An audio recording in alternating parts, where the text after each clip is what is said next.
Well, hello. In the latest study article, the one that's going to be coming up in October 2019, there's an expansive watchtower which has the picture of Jesus beginning to come to the earth to start off Armageddon. And expansive study article on about how urgent the times are and what's going to be the time frame in relation to peace and security, great tribulation, the urgency of the days, blah blah blah blah blah.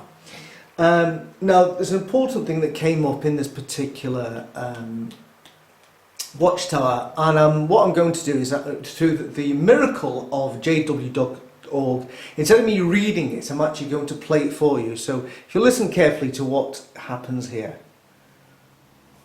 Keep trying to make disciples. Paragraph 14. Question.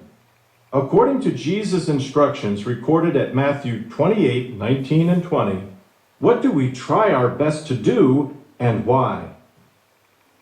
Matthew 28:19 and 20 reads, Go therefore and make disciples of people of all the nations, baptizing them in the name of the Father, and of the Son, and of the Holy Spirit, teaching them to observe all the things I have commanded you.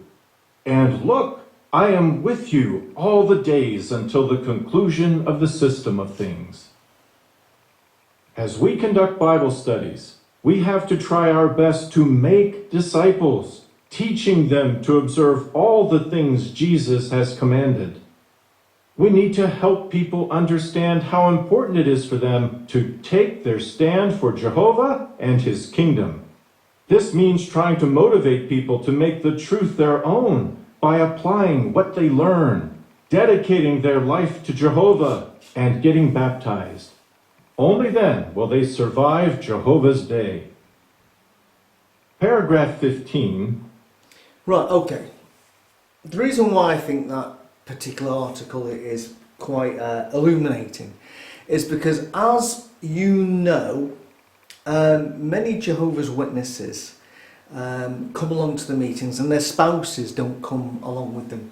The spouses only come along with them to maybe to an odd assembly, to the memorial, and the spouse is not somebody who's in opposition. The spouse is not somebody who doesn't allow the husband or the wife, or to engage in witnessing work, or is in opposition to the children become witnesses either.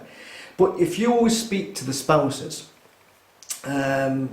they will always say, I'll let them do what they do, but I'm not really convinced myself. But if you speak to the witness, they will always say, well, they're not a bad person, so when Armageddon comes, I'm pretty sure that Jehovah God will look into their heart and will see that this is a person who supported us, supported the family, and will therefore show kindly favour on my husband and my wife, even though they're not a witness, and just go to, obligatory, yearly events. And I'm sure they'll make it through to Armageddon with me and our children. Well, sorry, but according to that article, that's not going to happen. Because I'll say it again. It says here, this means trying to motivate people to make the truth their own by applying what they learn, dedicating their life to Jehovah and getting baptized. Only then will they survive Jehovah's day. So quite clearly, there's no grey area, there's no heart condition, there's none of that shenanigans. It's quite straightforward, black and white. For somebody to survive Armageddon, they have to dedicate their life and get baptized. Only then will they survive Jehovah's day. So in other words, if there is anybody out there who is a Jehovah's Witness who thinks that their partner, or even their children who haven't embraced the truth and didn't become baptized, but who are good people, sorry, it's quite clear there. they are not going to survive Armageddon, despite what you may think, despite this whole nonsense that we've been saying for years and years and years, or heard from years and years. And I've even heard it recently when I've even spoken to the Carters and said to them, what about people, what about these people going past now? What about that person, that person? Are they going to survive Armageddon? And they've always said, oh no, it's up to Jehovah. He's the decision maker. He can see what's in their hearts. Sorry, it isn't what's in their hearts that counts. It's whether they've actually listened to what the witnesses say and said, right, okay, I'm going to dedicate my life to Jehovah now. I'm going to get baptized because that's the only way I'm going to survive Armageddon. In fact, to reiterate this point, to really drive it home, the next paragraph says this. Question. What can we not afford to do and why? As mentioned earlier, there is very little time between now and the end of this system of things. For this reason, we cannot afford to keep studying the Bible with people who have no clear intention of becoming Christ's disciples. Our work is urgent. There are many people who have yet to hear the kingdom message before it is too late.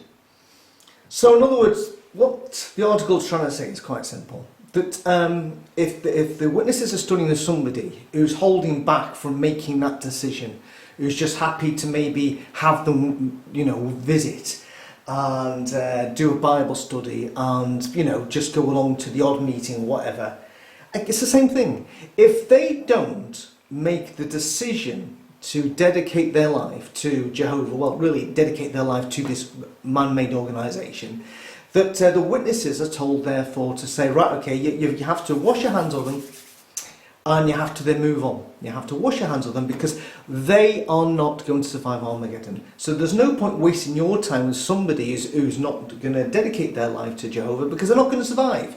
The work is critical and it's urgent, so we must now move on to the next person and just say, sorry, you've clearly you know what isn't the truth. You've decided to not take it. And I'm afraid if Armageddon comes tomorrow, you're going to die. So, in other words, there it is, the latest study article that they'll be studying. It's quite clear in that for witnesses who have children who are holding back from getting baptized, and that they are just they're nice people, whatever it is, but they've never got baptized, they're not going to make it through Armageddon.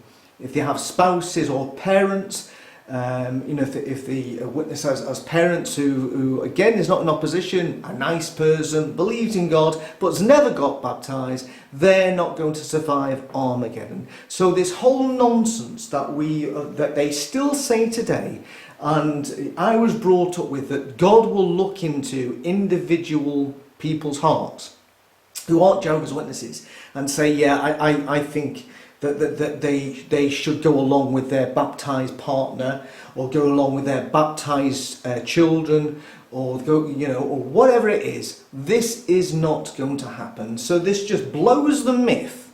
If Jehovah's Witnesses ever come across and say to you, oh no, Armageddon is going to look into individual people's hearts and decide whether they merit survival through Armageddon into this paradise, it's nonsense. It's quite clear.